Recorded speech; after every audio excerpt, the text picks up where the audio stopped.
Welcome back, everyone, to Football Fever, brought to you by LISD TV and LoneStarVarsity.com, your home for high school football here on the South Plains, where not even the most rain in 100 years can stop high school football from being played. Travis Cram here. With me, as always, is high school football guru and birthday boy George Watson of the Avalanche-Journal. I knew you were going to sneak that in there.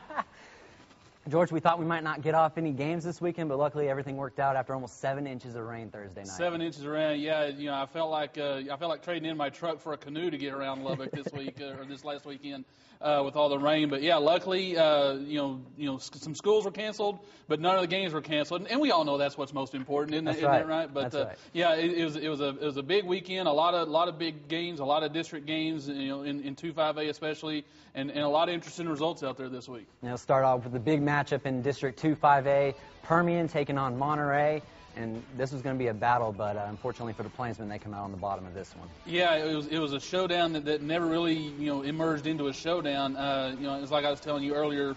In thinking about the game between Permian and Monterey, a 49-7 game that Permian dominated, pretty much from start to finish. It was like looking at Florida versus Ohio State, in kind of that vein, in that Florida was just that much, just a step faster, stronger, better, bigger, all the way around. Not to saying that Monterey's not a good team. Monterey will definitely be there, and still, I feel, a playoff team there at the end. But, I think we just saw the division between Permian and the rest of this district in that game right there. You talked a little bit about the size of the linemen in that game and just how different it looked, but also one of the biggest things, a 42-0 lead, 2 long drives that they sustained during that game, and that was just something that helped them come out on top in it.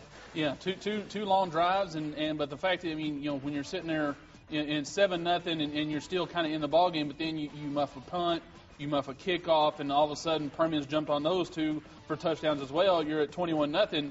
There's a big difference between coming back from 2 or 3 touchdowns against Permian, than the rest of this league. And Permian just showed, that once they get the lead, they can put the foot, the foot on the throat and things like that. So, Permian, if there's another team in the state that's going to be able to hang with them, boy, I'd like to see it right now, because I'm not sure there is.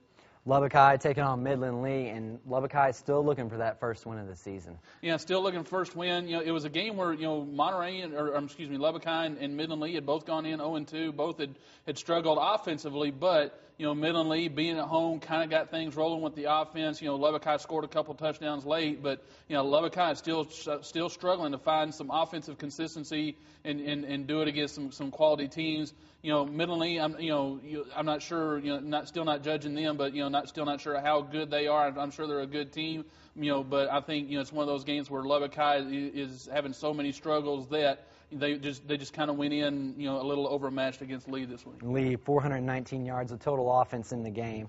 Another one that was going to be a high-scoring game. We'd probably think of the Cowboys game if we're going to think of high-scoring, but Odessa High and Coronado just coming up short on that one for the Mustangs.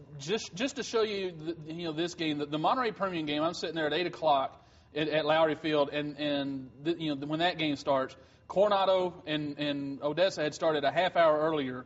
Well, we're sitting there rocking through the game. We're getting updates and everything. We start the third quarter at Lowry Field, and they still got like 4 or 5 minutes left in halftime in Odessa. We finish the game. I go down, get quotes, and it's still a half hour before the Odessa-Coronado game finishes. So, there's an hour difference right there. But that's what happens when you've got 2 teams that combine for, 90, 91 points, something like that, and over 1,100 yards of offense. Think about that, folks, 1,100 yards. That's just up and down the field. That's no defense at all. It's all offense. So it'll be interesting to see if either of those teams ever get up against a defense that can stop them, what the results are going to be. But, yeah, 2 teams that are both very gifted athletically, offensively, and both teams, I think Odessa's a surprise. I think you got to start considering them as a playoff team now. But I also think that Coronado, I think will still be a playoff team, and I don't look for them to give up 700 yards, or close to, like they did against Coronado or against Odessa this last week. Rounding out the other scores from 2-5A, Midland 27, San Angelo Central 6, and Amarillo getting the win over Tascosa 40-27. And then Estacado, they're taking on Midland Greenwood this past week. We'll talk to Coach Cervantz here in a second, but finally the Matadors get their first win in 2008. Finally, they played a couple of 4A teams, to start the season, a couple of good 4A teams in Hereford and Pampa, but finally get down to their level in 3A level and face a Greenwood team that, is not as high-powered offensively, still a good offense, but they do more running than they do passing. and I think Estacado matched up well. Had a couple of big momentum swings that they had to go through.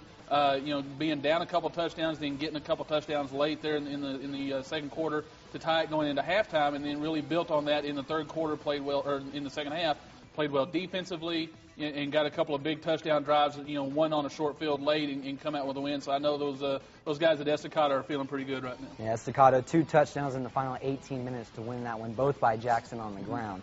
Another game, Cooper obviously playing with some heavy hearts in this game against Muleshoe, but I think the Mules are just impressing us more and more each week. Yeah, I think if one of the teams we wondered about, because they had so many key guys to replace is Muleshoe, how would they do that? Well, I mean, for crying out loud, it looks like they've gotten better, all the way across the board. You were mentioning to me, Westwood, 16 touchdowns, no interceptions. No interceptions. I mean, that's just phenomenal. Over a 60% completion rate. They're just doing a fantastic job offensively. But let's not ignore defense. I mean, they're doing a good job with the defense out there in Muleshoe and really cracking down. Haven't given up very many points at all. So it looks like Muleshoe, may be one of those surprise teams at the end of the year that we're looking at 3-4 rounds deep in the playoffs. And in that game, I mean, 5 big plays, obviously, with the 5 turnovers, getting one right before the half after they get stopped and force a turnover on downs, and then getting 2 more picks in the second half. But obviously, I think Muleshoe is going to be a good team to watch out for in that district. Another game this weekend, Friendship taking on Abilene-Wiley, and it just seems like, I don't know if anyone's going to stop the Tigers now. Yeah, this was one of those bugaboo games a little bit for Friendship. The last couple of years they hadn't been able to get past Wiley, and they'd been handled a 36-7 and a 14-7 game. So it'd been a struggle offensively for those guys. But they come out and get a couple of big plays, get a big kickoff return from Lance Ratliff, that really kind of helped set the tone, and he also made some other good plays, but and get some things going offensively. But I mean, the thing is, that I'm most impressed with right now is Friendship's defense, having replaced 11 starters, 7 of their backups, and they're still sitting there, only giving up 200 yards a game. So, Friendship, and Coach Brad Davis and Coach Don Black and what those guys have done out there have just been amazing to be 3-0, going into a big game this week. Sundown suffers their second loss in a row, but credit Roosevelt for getting a big win over a good team. Yeah, Roosevelt, I think, is another one of those surprising teams. Coach Greg Pointer comes from Muleshoe, brings the offense and defense with him, and really has the Eagles flying high pretty good. Looks like they may be a team that we're going to have to keep an eye on late in the season as far as a playoff spot. And they go and get a home game in Sundown. I don't know if what's going on with Sundown, if there's injuries or whatever, but they've played a couple of good surprising teams right now. I'm sure they're going to straighten things out, especially when they get to district. I still feel confident they'll be right there in that district race. But yeah, some definite questions and some definite things going on there at Sundown. All right, find out who this week's AJ Player of the Week is when we come back in the Fever.